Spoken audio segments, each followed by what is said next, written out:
Management. आज हामी यो भिडियोमा यही कुराको बारेमा डिस्कस गर्छौँ, साथै यसको केही फिचर्स वा क्यारेक्टरिस्टिक्सहरू पनि हेर्छौँ। Hello, I am Jitendra from commerce study point. What is management? पहिला हामी बुझौँ म्यानेजमेन्ट कसलाई भनिन्छ, म्यानेजमेन्ट भनेको के हो। The word management is formed with the combination of three words. They are manage, man, and T. Well, manage represent managing, man represent human resource, and T represent tactfully, or we can say that with the effective manners. If we have to define the management, then we can say that management is the process of managing the human resource and get the work done from them. For getting the work done from them, manager have to perform different managerial activities. Those activities are planning, organizing, staffing, directing, controlling. यसले के भन्न खोज्यो भने management एउटा process हो human रिसोर्सहरू manage गर्नु र तिनीहरूबाट काम गराउनको लागि। म्यानेजमेन्ट गर्नको लागि अथवा हामीहरूलाई ह्युमन रिसोर्सलाई युटिलाइज गर्नको लागि केही म्यानेजरियल एक्टिभिटिजहरू परफर्म गर्नुपर्छ, जुनमा रहेको छ planning, organizing, staffing, directing, controlling. साथीहरू, यति मात्रै म्यानेजरियल एक्टिभिटिजहरू छैन, यो बेसिक म्यानेजरियल एक्टिभिटिजहरू छ। म्यानेजरले यो भन्दा पनि धेरै कुराहरूमा ध्यान दिनुपर्छ। To more clear the concept of management, I provide some scholars definition to you. By Kuntage and O'Donnell, management is the art of getting things done through and with people in formally organized group. And by James L. Lundy, management is principally the task of planning, coordinating, motivating, and controlling the efforts of others towards a specific objectives. Now let's discuss about characteristics or features of management. There are many characteristics of management. It's not possible to discuss here all. Some of important characteristics of management are goal-oriented, universal activity, group activity, dynamic activity, social process, distinct process, and multidisciplinary in nature. Goal-oriented. Every organization is established to achieve goals. They should manage the organization resource through managerial activities like planning, organizing, staffing, directing, and controlling it. This all activity is done to achieve the predefined goals. Goal oriented भनेको के हो भने सबै अर्गनाइजेसनहरू एउटा goals achieve गर्नको लागि एक ठाउँ भेला भएको हुन्छ अथवा सबै रिसोर्सहरूलाई एक ठाउँ ग्रुप गरेको हुन्छ। यही अर्गनाइजेसन अब्जेक्टिभ एचिभ गर्नको लागि म्यानेजमेन्ट गर्नुपर्छ वा म्यानेजरियल एक्टिभिटिजहरू परफर्म गर्नुपर्छ, like planning, organizing, staffing, directing and controlling. यदि हजुरहरूलाई planning, organizing, staffing, directing and कन्ट्रोलिङको बारेमा थाहा छैन भने तर लिङ्क एउटा डिस्क्रिप्सनमा दिएछु, त्यहाँ तपाईँ योहरूको मिनिङ बुझ्न सक्नुहुन्छ त्यहाँबाट। Second is universal activity. Management is the universal activities because management concept, assumption, and its principle applicable in everywhere like household, small or big organization, etc. The process of management is different from place to place, but the basic principle of management are same. Management एउटा universal activity हो। हामीलाई management सबै ठाउँमा चाहिन्छ, हाउसहोल्डमा पनि, अर्गनाइजेसनमा पनि, त्यो सानो होस् या ठुलो होस्। म्यानेजमेन्टको प्रोसेस डिफरेन्स हुन्छ सबै अर्गनाइजेसनहरूमा, बट म्यानेजमेन्टको एउटै प्रिन्सिपल हुन्छ सबैको। हामीहरू कसरी अर्गनाइजेसन अब्जेक्टिभ achieve गर्छौं effectively. Third one is group activity. Management principle is applicable where group of people is working together to achieve a particular goals. It means management principle is applicable in a team, class, or section of people who involved in various activities of organization to achieve common goals. Management को प्रिन्सिपलहरु ग्रुपमा, क्लासमा वा सेक्सनमा मात्रै applicable हुन्छ।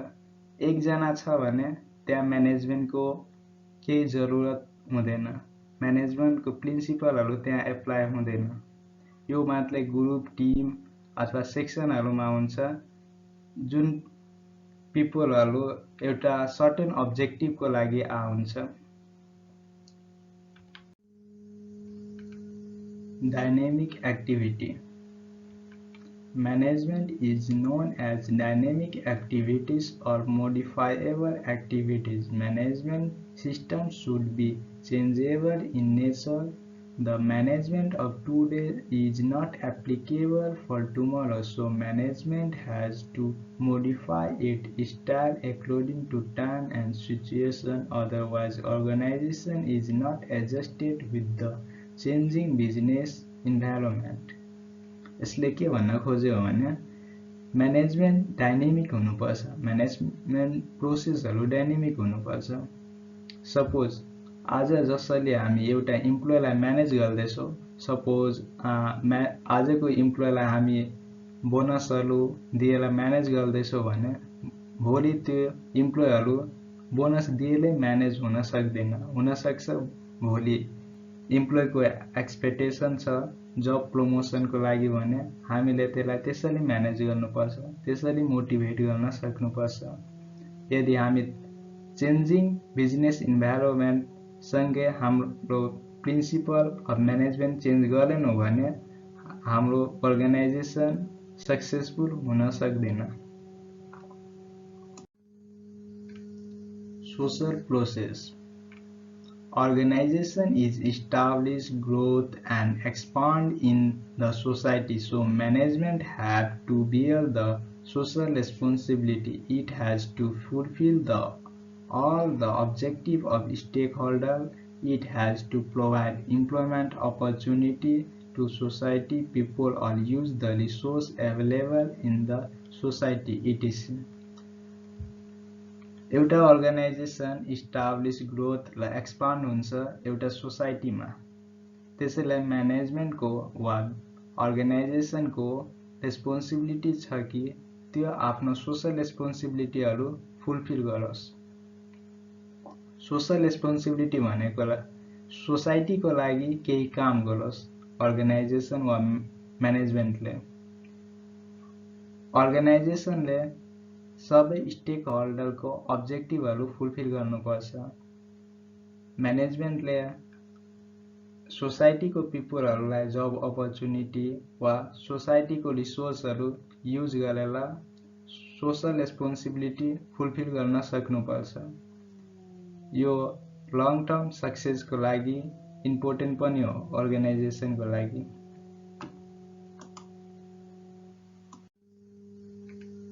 Distinct process.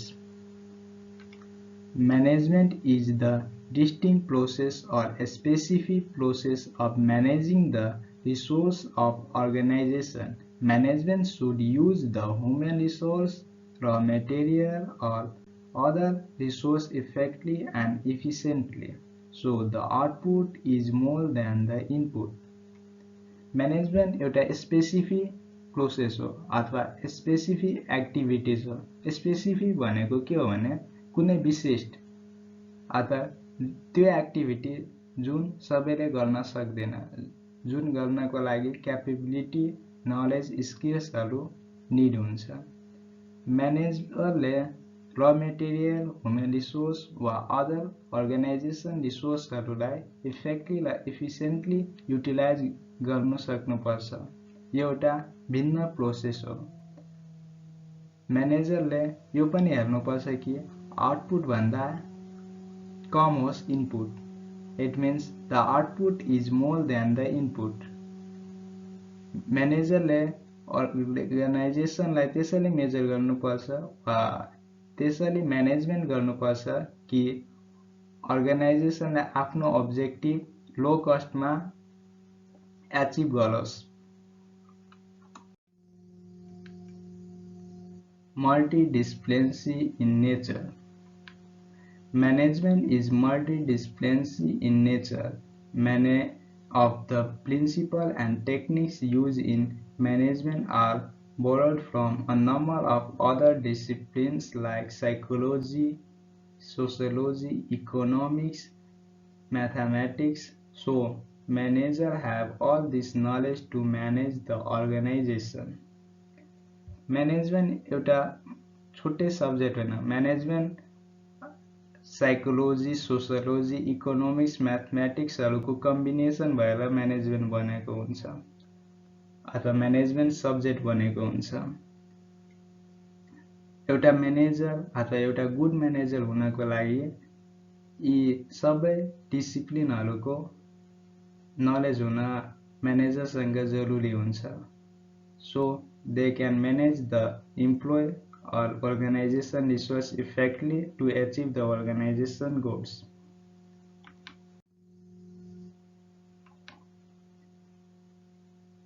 Science, art and profession. Management like management as a science, management as a art and management as a profession पनि भन्छ। Management as a science पढ्यो।